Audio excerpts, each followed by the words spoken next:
There's a lady that pulled in here in the parking lot right behind the camera. She looks like a Susan. Watch this. I'm gonna see what happens. So this is the test. Wonder when Susan's gonna get here. Her name's not Susan. Urban environments can be very dangerous places in turbulent times. I think that goes without being said. And just blending in, people want to call it the gray man, whatever you want to call it, doesn't really matter. But as long as you blend into your environment, you're going to attract a lot less attention to yourself. One, you don't want to look like a target in any possible shape or form. You don't want to look like some easy prey that's easy to rob. You don't want to look like you got a lot of valuable things on you. So having some sort of giant big backpack is probably not a good idea. Something big camouflage rucksack, probably not smart, regardless of how tough you think you are. We all want to think of ourselves as this, you know, macho, toughest man, baddest man on the block. We walk down the street and the crowds part for us. But in reality, that's just not the case. There's always going to be somebody bigger. There's always going to be somebody badder. And the 12-year-old on the rooftop with a 22 could make pretty short work of you. So don't put yourself in situations where you're going to be a target, especially if chaos is breaking out in a city. Blending into your environment is important regardless of whether you're in the wilderness setting or the urban setting, such as this. This is a small town, you know. There's no secrets here. This is a fairly small town, not a huge urban center, but still, a lot of people here condensed into a small area. Blending in is important, and dressing appropriately, not dressed like the weirdo camo guy that's got the tactical clothes on and stuff, so you can just kind of fit in and you don't draw attention to yourself. So I'm not a very good example. I mean, I'm dressed probably pretty regular. You wouldn't look at me twice probably walking down the street. I mean, I'm good looking. I mean, I'm real good looking. So you might take a double look just because of that, but not because of the way I'm dressed. I just look like a regular Joe, right? Now my truck, for example, in an urban environment, this truck sticks out like a sore thumb. It is not a gray man vehicle at all. Now, if I would have left it kind of alone and left it kind of a white work truck, that would have been smart. Do as I say, not as I do. A big tire on top and, you know, stuff's kind of rednecky, but, you know, you get what I'm saying. A regular vehicle blending into its environment is smart. Not looking like there's a whole bunch of stuff to break into and steal is a good idea. Now, if you've got a crappy old truck, a beat up old rig, maybe they think you don't have anything worth stealing, so there's something to be said for that. If you've got a really nice vehicle, something really shiny that probably has expensive valuables in there, if you've got a Glock sticker on the back, you know, that's probably a sign that this guy probably has a gun in the truck. So don't do stuff like that. So for me, not living in an urban environment, I don't have a lot of urban-like clothing, you know, fancy pants and stuff like that. I have a lot of outdoor type clothing because that's where I spend most of my time. For you, you might live in the city and you don't have a whole lot of outdoor clothing, so you don't want to spend a ton of money on that stuff. You can come to places like this, restores, thrift shops and things like that, and you can save a ton of money on gear that you're probably not going to use a ton, but you can still find quality stuff.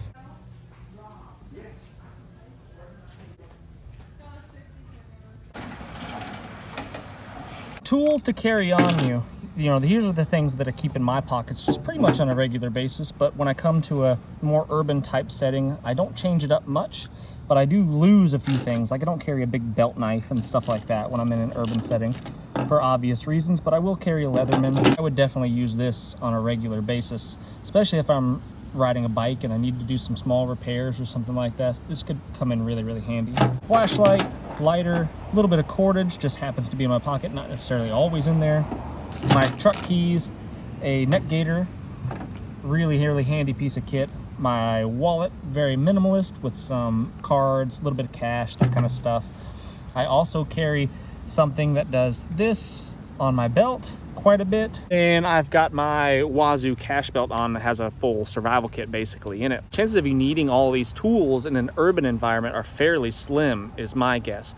Most likely, if chaos was to break out in an urban area such as this, a city like this, you're just trying to get the heck out of Dodge as fast as you can, and having something like that could be pretty handy. But even beyond that, something even more simple and probably even more important is just having a comfortable pair of walking shoes and maybe a bottle of water. That's pretty much it. And even if you're in a big city, let's say like Atlanta, and you're in the middle of Atlanta, you could be out of the perimeter of Atlanta in a day's walk.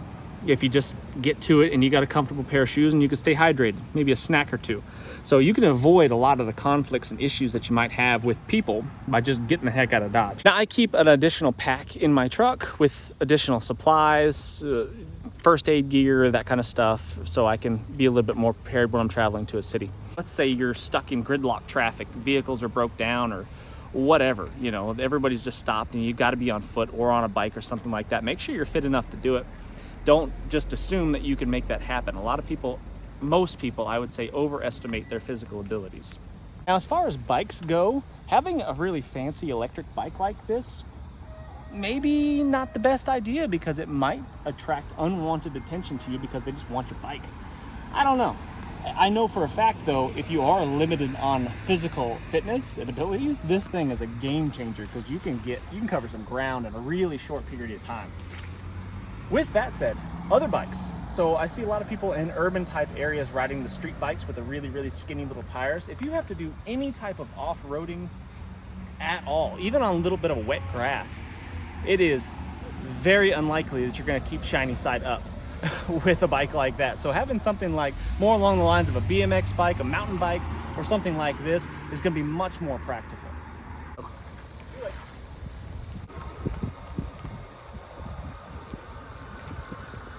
So just having a basic lay of the land, especially if it's in a place that you're not really familiar with, you haven't been there, you don't live in that city per se, having just a basic lay of the land and knowing which directions you should go to get out of there in a hurry. Maybe it's not the most obvious. Maybe, you know, cutting through parking lots and back streets is the fastest, most efficient way to get out of there. Maybe that's the best way to avoid the crowds.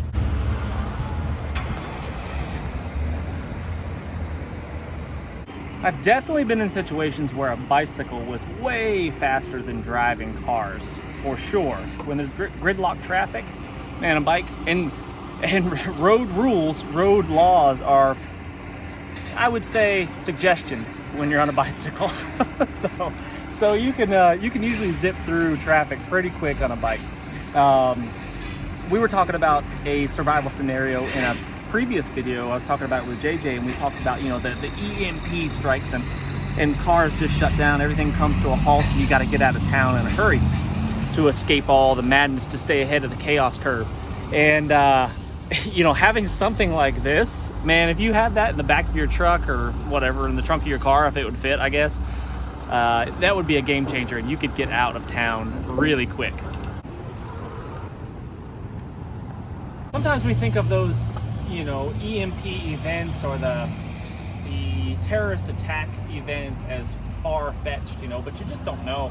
Like today, for example, is September 11th, and 22-ish years ago, something like that, you know, crazy stuff went down in a very, very congested area, and chaos ensued. So being prepared for that stuff and having the necessary equipment, possibly skills, is an important thing. In almost every urban environment that I've ever been in, there's pockets like this of vegetation, right? There's industrial type places that are fairly abandoned and not used. There's all sorts of stuff. Like, for example, if I was here and desperate times, I had to spend the night somewhere, this little patch of woods right here would be a solid spot and no one would know that I was there. I could hop that chain link fence, be over there in about 10 seconds, and be tucked in behind those trees and no one would know. If times were desperate enough, you could always find a meal out of a dumpster like this in the backside of a restaurant, beside the grocery stores that are getting rid of their old food, the Dollar Generals and stuff like that are disposing. We were at the Dollar General the other day, and they had gallons of chocolate milk sitting out beside the dumpster behind the building because they had expired, I guess. Probably still good, right, until it was sitting in the hot sun, but past the expiration date, they can't sell it, so they just get rid of it. So all these things that could be used, dumpster diving is definitely a thing for desperate times. Eric Rudolph, for example, the guy that bombed the Centennial Park and several other places, he made his living for quite a long time dumpster diving.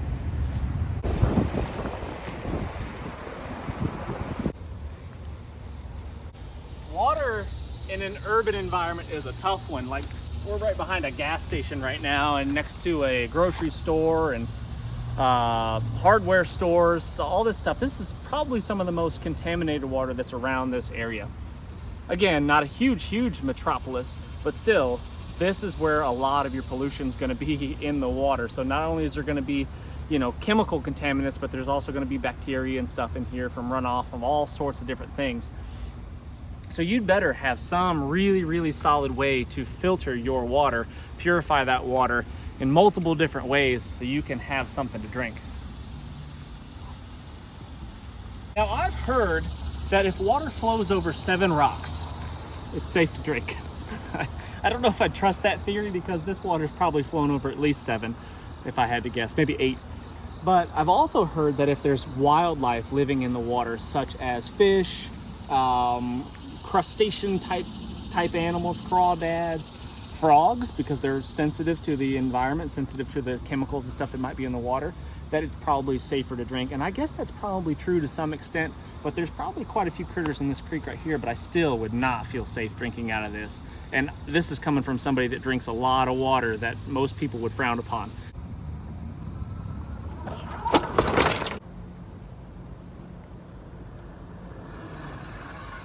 Something to consider, I suppose, is if you were trying to spend the night in an urban area, I would always gravitate towards a wooded area like the one behind this building right here.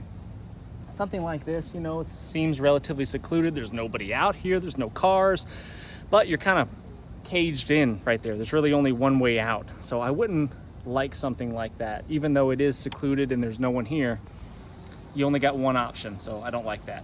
We're behind a grocery store right now, but their dumpster is locked down tight. A grizzly bear couldn't get into that, I don't think. So we're probably not going to be able to get into it I'm sure it's liability reasons. They don't want people dumpster diving for some reason.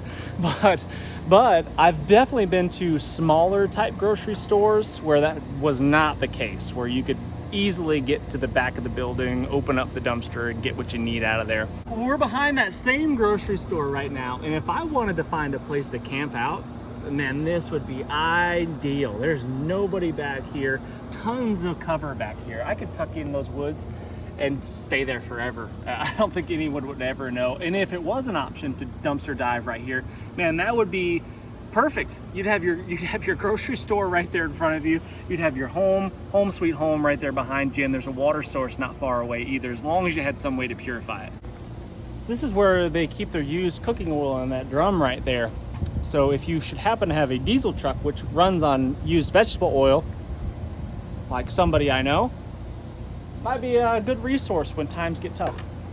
Here's a source of fresh water right here on the side of a building. Most industrial type buildings, bigger buildings, are going to have something like this, a water spigot on the outside, but you're going to need some sort of tool like a Silcock key to access that water supply. You need some sort of wrench to get in there and be able to turn that thing. They don't make it easy. But if you had one of those, you could tap into here. And even after the water is turned off for a little bit, there's still going to be water, fresh water in the lines. So if, let's say, the city water was shut down for whatever suddenly happened, you could get your water right here, as long as there's still a little bit of water left in the lines. Backside of hardware stores generally have quite a bit of debris left over from packaging and stuff like that. You could obviously steal stuff, but I wouldn't condone that. But if you had plastic like this, just packaging, wrapping around like house wrap, that would make an excellent shelter sheet. And usually you can find just garbage like that they've got from shipping materials and stuff. You can find that stuff laying around. Here's some fruit trees for sale on the back side of this building, and I have actually seen edible fruit on these bushes and trees and stuff before. So there's always an option there that you could swing by and grab yourself a little snack off the buffet. Looking at other possible shelter opportunities in a more urban environment, stuff like this. If I had a ground pad of some sort and some sort of sleeping bag, I wouldn't even need a rooftop overhead. I could tuck underneath one of these trailers and nobody would know that I was underneath there, especially like that middle one back there. Man, you could be laying down under there and no one would know. No one would know. Home improvement stores such as this are excellent places to get survival gear, not just for wilderness survival, but urban survival as well, to help prepare your home for disasters. Really easy to pick up stuff at places like this. Make sure you leave in a comment, subscribing if you haven't done so already. Bye. The 10mm socket seems to always be missing. I'm gonna pick up an extra one. So here's something for an urban environment that's a pretty big deal and could be a lot more important than what, in my opinion, a lot more important in an urban environment than it would be in a rural type setting or a wilderness type setting. I almost never wear gloves. Rarely, I wear them in the wintertime sometimes, but for the most part, I never wear gloves, even when I'm working with my hands and handling the sharp things. Leather gloves are really great. Urban environments, lots of sharp metal, jagged, pokey things, especially if there's some sort of craziness going down. Leather gloves are fantastic, but once they get wet, it's a pain in the neck. I don't really like that. They're the most durable, probably. I like the buckskin, the deer skin gloves right here. These are nice because they're supple. Really nice. But I like these kind of gloves. These are cut-resistant, synthetic type gloves. I like these because you can maintain some dexterity and you can kind of feel what you're doing. And when they get wet, it doesn't really matter. They dry off fast. I like that. I've also used these thin Gorilla gloves somewhere around here. Where are they? These are thinner Gorilla type gloves. Those are good because you can really feel what you're doing for small, delicate tasks. But again, gloves for an urban environment are probably a good choice. Everybody wants to talk about tools in an urban setting. They always want to talk about having pry bars and hammers and crowbars and all that kind of stuff because they're going to be breaking into doors and cracking windows and picking locks and doing all the stuff. Realistically, again, the smartest thing is just getting out of there as quickly as you possibly can. Probably not going to be taking a whole lot of time to be doing some breaking and entering, but if I was concerned about that and I had to pick a tool for an urban environment, probably something like this right here. I like these better than the flat bars. This one. I like these better than the flat bars. These flex when you start using them, and I don't like the flex so much. These are much more sturdy, and if you needed to whack somebody with it, it'd be a little bit more effective. And again, for urban settings, you're going to be working on machinery, perhaps, equipment, motorcycles and cars and stuff like that. And one of the handiest tools that I almost seem to never have is a hammer. You wouldn't believe how many times we've been working down on motorcycles and all we needed was a hammer and we're stuck using rocks and all kinds of stuff. This is a very effective little guy. Look at that. Isn't it adorable? Hacksaws and bolt cutters and stuff. People always want to talk about that so you can cut through locks and things of that nature. Again, realistically, if we're looking at real life, are you going to need to be doing that? Maybe, I guess, if you died because you didn't have the bolt cutters to get into the building to escape the zombies, I guess that could be a thing. And maybe I'd feel bad for not recommending it, but probably not. And a lot of these things are big and bulky and they're heavy and probably not worth carrying anyway, especially if you're on foot. Like these bolt cutters, for example, this is a really, really small set of bolt cutters, which would be what you're going to carry if you're on foot. But you can't open them up very big. That's the thickest thing that you're going to be able to cut, and that's a very small little padlock. So if you wanted something that was actually going to get something done, you'd end up carrying something along the lines of this. But who's going to carry that? Personal protection equipment is also a big one. Knee pads and things of that nature. Clear or the yellow, amber, I guess they'd be, safety glasses and stuff. Probably pretty beneficial in an environment like that. Mask, face mask, a neck gaiter would serve a similar purpose. But I've got a buddy that he always wears pants with built-in knee pads in them because he's always working, kneeling down on hard surfaces. I've heard a lot of discussions about something like this. These are safety vests, So let's say there was like that active shooter event where you're, attempting to be the good guy, but you could be misidentified as the bad guy. Having something like this could possibly prevent something like that from happening. I do have one of these in my truck now. Just recently added that to my truck, but I think that's something that's kind of up for debate. I don't know. Let's hash that out in the comment section. Speaking of self-defense options, if somebody came at you with one of these, you'd run away, right?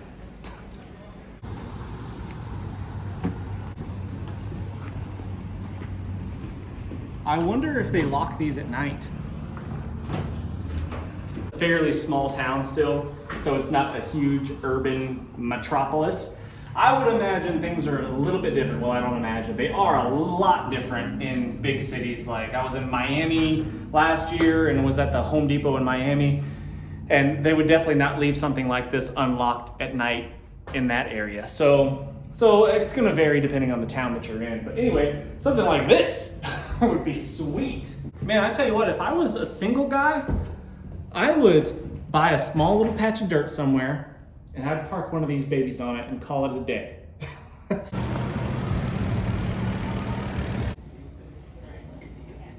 When I'm in buildings, I like to always sit near a window if possible. I like to sit with my back to some sort of wall. I like to know where all the exits are. I always pay attention to that. Whatever size building it is, big, small, I always pay attention to where the primary entrance and exit is, and then also the emergency exit and stuff. I always know where those are. I've always got those kind of on my radar. Because if something was to go down, the primary entrance is where the chaos is going to be.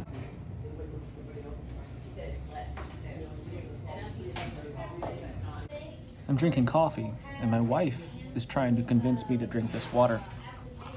And I'm simply explaining to her that people die every single day from drowning in water. And more die from dehydration. Just trying to put safety first.